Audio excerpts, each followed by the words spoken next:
If you've ever said, "I'm just going to play it safe," and meant, "I don't want to lose money," that makes complete sense. But here's the uncomfortable part almost nobody explains clearly. Safe is not one thing. Sometimes safe means the number in your account won't move much. And that feels calming. But sometimes that same decision quietly increases a different risk you don't notice until years later. So you end up in this weird place. You're being responsible. You're avoiding drama. You're not gambling. You're doing what you were taught is smart. And yet, you still feel behind. You feel like your money isn't keeping up with life. You feel like everything costs more. You feel like you're working, saving, and staying disciplined. But the finish line keeps drifting away. If that's you, this video will finally make it make sense. Because we're going to separate two things that get mixed together all the time. Feels safe and is safe for your future. In a moment, I'll show you a calm way to understand why a decision can look safe today but become risky over time. Without predictions, without stock tips, and without telling you to do anything extreme. And once you see it, the goal isn't to become reckless. The goal is to become intentionally safe in the way that actually protects your life. This is educational, not financial advice. I'm not telling you what to buy. I'm not predicting what the market will do next. And I'm definitely not pushing a get-rich story. This is about a mental model, a way of thinking that helps you make calmer decisions because you can finally see what's happening under the surface. Most beginners think in one dimension. Will I lose money? That's a normal starting point. But it's incomplete. Because money doesn't exist in a vacuum. Money exists inside time. And when you add time, safe gets complicated. A choice can protect you from one kind of pain while exposing you to another kind of pain. A choice can reduce short-term stress while increasing long-term pressure. A choice can look stable on a screen while quietly shrinking in real life. We're going to talk about that clearly. And as we do, I want you to keep one idea in mind. The goal is not to eliminate risk. The goal is to avoid accidental risk. Because accidental risk is the kind that hits you later and makes you think, how did this happen? And in a moment, I'll explain the single biggest accidental risk that happens when people play it safe. Here's how we'll do this, in 3 parts. First, I'll define what safe actually means in personal finance in plain English. Not safe according to vibes, but safe relative to your goal. And I'll give you a simple mental model that makes it click. Second, I'll show you why playing it safe can be risky using real beginner scenarios, normal life situations, not extreme examples. We'll compare what people assume is happening versus what's actually happening. And I'll walk you through a time-based illustration that makes the trade-off obvious. Third, I'll translate all of this into calm, behavior-based guidance you can use without needing to memorize tactics. We'll focus on consistency, reducing friction, and removing unnecessary decisions so your plan doesn't depend on constant motivation. Along the way, I'll keep looping back to one question that wealthy, calm investors tend to ask, often without realizing they're doing it. Safe compared to what? Because before we get into investing at all, we have to see a bigger truth. Doing nothing is also a decision, and it has a risk profile too. In a moment, we'll start with the core concept, and by the end, safe won't be a vague feeling anymore. It'll be something you can actually define. Let's define safe in the simplest way. Something is safe if it reliably helps you reach your goal with an acceptable chance of things going wrong. Notice what that means. Safety is not, the number never goes down. Safety is, this choice is likely to do what I need it to do. So the first question is, what do you need your money to do? Some money needs to be stable because you'll use it soon. Rent, bills, a planned expense, a buffer for life. Other money needs to grow because your future is expensive. Not because you want luxury, because time makes everything more expensive, and your income may not always scale perfectly with that. This is where people get stuck because they put all money into one category, money I don't want to lose. And that sounds responsible, but it hides a problem. There are 2 major risks most people face. One is the risk of loss. The other is the risk of not growing enough.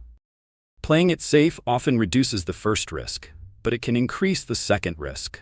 And that's the main idea of this video. Here's the first mental model. Think of money like a bar of soap. If you hold it too tightly, you can actually lose it faster because it slips. If you hold it too loosely, you drop it. The calm approach is a grip that matches reality. Steady, not panicked. When people play it safe with money, they often squeeze too tightly. They try to avoid any movement at all. But money has a reality it lives inside: purchasing power. Purchasing power is simply what your money can buy. If you have $100 today, the real value isn't the number 100. The real value is what that $100 gets you in your life. And over time, the same number tends to buy less. Not every day, not like a dramatic event, slowly. That means there's a difference between nominal value and real value. Nominal value is the number you see. Real value is what it can do for you. And the uncomfortable truth is this: a strategy that keeps the nominal number stable can still lose real value over time. So when someone says, "I'm playing it safe," we have to ask, safe in which sense? Safe from short-term drops, or safe for long-term buying power? Now, there's a reason this confuses people. Short-term drops are loud, they feel like danger. Long-term erosion is quiet. It feels like nothing. Your brain notices what's loud. If you invest and the value moves around, your brain screams, "Something is happening." But if you don't invest and prices slowly rise over years, your brain adapts. It feels normal. This leads to a weird psychological trap. People avoid the loud risk and accept the quiet risk. Not because they're irrational, because their attention system is normal. So wealthy investors, or just calm and experienced investors, learn to think in two timelines.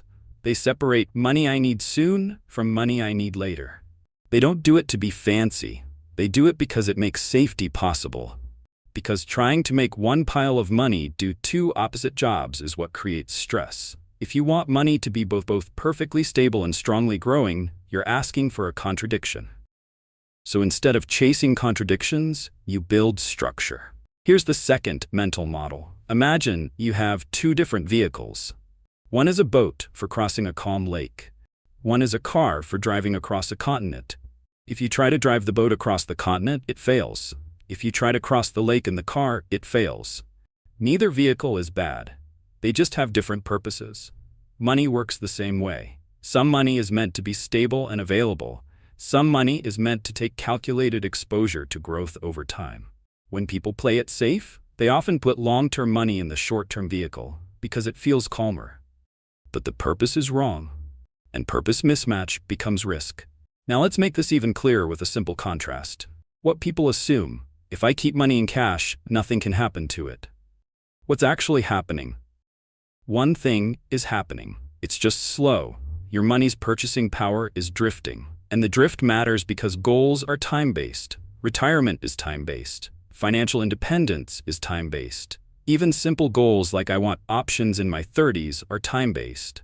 When your goal is time-based, you can't ignore the effect of time on money. So safety becomes a balance between two risks. Risk of volatility, meaning short-term movement. Risk of stagnation, meaning long-term falling behind. Neither risk is imaginary, they're just different. This is why you'll see calm investors do something that looks strange from the outside. They accept some volatility on purpose to reduce long-term fragility. Fragility is the thing that breaks you, not annoys you, breaks you.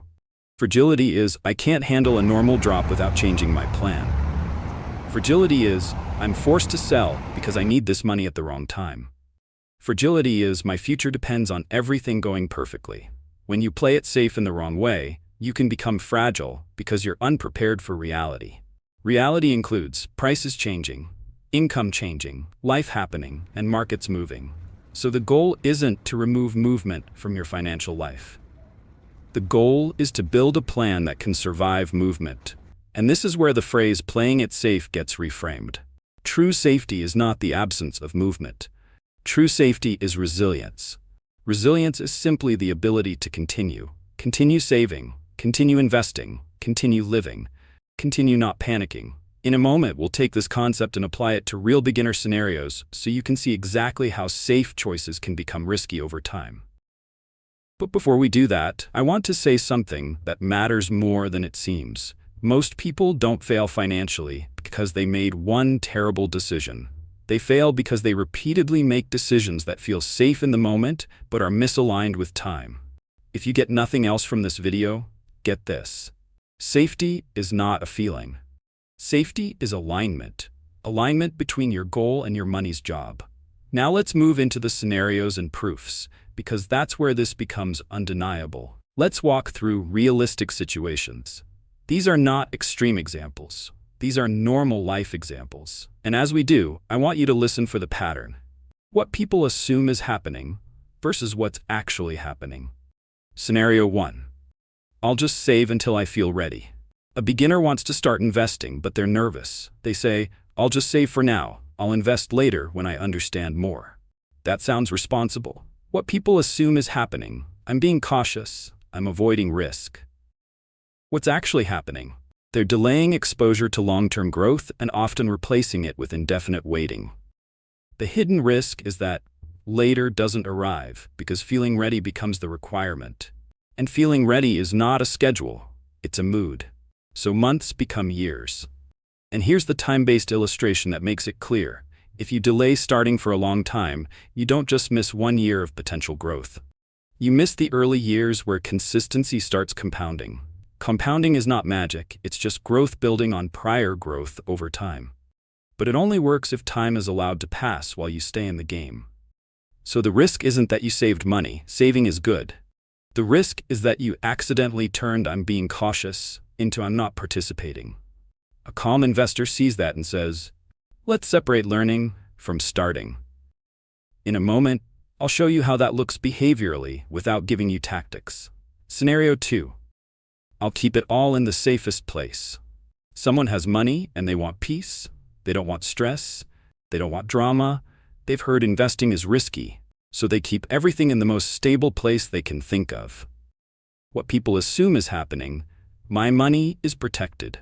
What's actually happening, their money is protected from volatility, but exposed to purchasing power risk. And purchasing power risk is sneaky, because nothing looks wrong.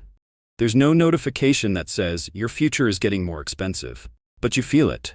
You notice groceries, you notice rent, you notice that normal life costs more than it used to. So the risk shows up as pressure, not as a crash, as a squeeze. And this is why wealthy investors often sound almost boring when they talk about safety. They don't define safety as no movement. They define safety as my plan still works. If your plan requires your money to maintain its real value over decades, then no movement is not safety. It's a different kind of risk. Scenario 3. I invested, it dropped, so I'm done. A beginner finally starts. They invest a meaningful amount. They feel proud. Then the market dips. They see a lower number than what they put in. What people assume is happening. I made a bad decision. I should have waited. Investing is dangerous. What's actually happening? They're experiencing normal volatility, but they didn't build emotional room for it. So volatility turns into behavior risk. Behavior risk is when your reactions become the problem. A calm investor expects dips, not because they're pessimistic, because markets move. So they design their plan to withstand normal movement. The beginner often does the opposite. They invest as if the first month should be smooth. So when the first dip happens, it feels like betrayal. Here's the contrast again. What people assume, down means wrong. What's actually happening, down often means normal. The playing it safe version of this story is, they pull out, they stop, they go back to cash, and emotionally, they feel safer. But here's what's quietly risky. They just trained themselves to panic when things feel uncomfortable. So next time they consider investing, they'll hesitate more, and the cycle repeats. Now I want to give you a what this looks like in real life walkthrough. Not with apps or products, just with the logic. A calm investor thinks like this. I have money that I'll need soon. That money's job is stability.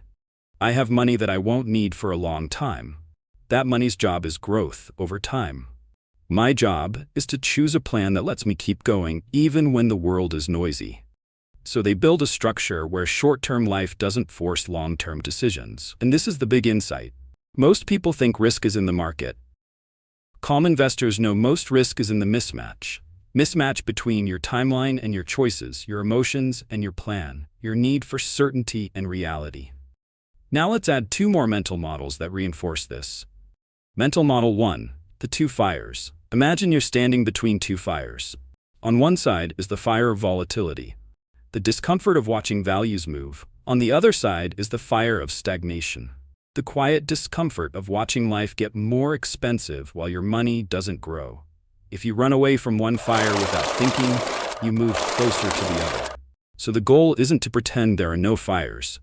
The goal is to stand in the middle with a plan that keeps both at a tolerable distance. Mental Model 2. Short-term weather, long-term climate. Day-to-day market movement is weather. Some days are sunny, some days are stormy. Long-term economic reality is climate, and climate is what determines what survives. Beginners often treat the weather as if it's climate. A stormy week feels like a permanent disaster. Experienced investors treat weather as weather. They don't deny storms, they just don't rebuild their house every time it rains. Now, I want to do one more time-based illustration because it's the simplest way to understand why safe can become risky. Imagine two people with the same income and the same ability to save. Person A plays it safe in the no-movement sense. They keep everything stable year after year. Person B plays it safe in the aligned with time sense. They keep near-term money stable, and they allow long-term money to have controlled exposure to growth over time. Over a short period, Person A feels calmer. They don't see dips, but over long periods, Person B is more likely to preserve real purchasing power because their plan respects time. Notice the theme. It's not about being aggressive, it's about being appropriate. Appropriate risk for the timeline. This is why the phrase playing it safe can be misleading. If safe means I never feel uncomfortable, then safe can become risky, because discomfort is sometimes the fee you pay to keep your future strong. And that brings us to the practical part, how to apply this calmly without turning it into a complicated strategy. Let's turn this into a grounding approach. The goal is not to make you bold, the goal is to make you stable. Here's the principle. Real safety comes from a plan that keeps working even when you don't feel calm. So we focus on behaviors that reduce accidental risk. First, separate your money by timeline. This is not about fancy categories. It's simply acknowledging reality. Some money is for soon. Some money is for later. If you treat long-term money like short-term money, you get trapped. You either avoid growth entirely, or you invest in a way that forces you to react to every wobble. So the calm move is to decide what money must be stable because I will need it, and separately, what money can be patient because I will not need it soon. Just doing that reduces panic because you stop asking one pile of money to do two opposite jobs. Second, reduce the number of decisions. Overthinking is not safety. Overthinking is friction. The more often you ask yourself, should I do something right now? The more likely you are to do something emotional. Calm investors build defaults. Defaults are not rigid. They're just helpful. A default is, I follow the plan unless my life changes in a meaningful way. That means headlines don't control your behavior. Your life does. Third, build a buffer so life doesn't force your hand. This is one of the biggest reasons people play it safe, in the wrong way, because they're afraid of needing the money. So instead of avoiding long-term growth money entirely, the calm solution is to protect your near-term stability. When life is covered, long-term patience becomes possible. And patience is one of the most powerful forces in personal finance because it prevents the worst pattern, starting and stopping. Fourth, make your plan boring on purpose. Boring is not a flaw. Boring is a feature. Boring means you're not constantly negotiating with yourself. When you remove unnecessary decisions, you reduce the chance that fear becomes action. And this is the key. You're not trying to win. You're trying to continue. Continue saving. Continue learning. Continue investing consistently if that fits your plan. Continue not panicking. Because most people don't lose the long game because they picked the wrong day. They lose because they can't stay consistent through normal discomfort. Now here's a simple real-life walkthrough of the behavior change without tactics. A beginner says, I want to be safe. Old version of safe, I avoid any movement, so I keep everything stable. New version of safe, I protect my near-term life with stability, and I protect my long-term life with patient growth exposure. Then they build a system that makes that easy. They don't require courage every month. They require a routine. And when the world gets noisy, they don't ask, should I panic? They ask, has my goal changed? Has my timeline changed? Has my life changed? If not, they keep going. That's what real safety looks like. It's not the absence of risk, it's the presence of structure. And if you ever feel the urge to do something dramatic, there's a calm question to ask: am I responding to facts or am I responding to feelings? Feelings matter, but they're not always instructions. So instead of turning feelings into immediate action, you turn feelings into a signal to slow down. A pause is often the best form of risk management. Because the biggest accidental risk is not the market moving. It's you making permanent decisions in temporary emotions. So here's the takeaway. Playing it safe can be risky when safe only means I don't want the number to move. Because money lives inside time, and time changes what safety means. True safety is alignment. Stability for near-term money that you need soon. Patience and long-term growth exposure for money that you don't need soon. A structure that reduces emotional decisions. A routine that keeps you in the game. You don't need to become fearless. You need to become intentional. And once you see safety this way, you stop making decisions based on what feels calm today, and you start making decisions based on what protects your life over time. In the next video, we'll build on this and talk about the simplest way to make investing feel easier. By removing complexity and focusing on what actually matters, so you don't get trapped in endless research or constant second guessing.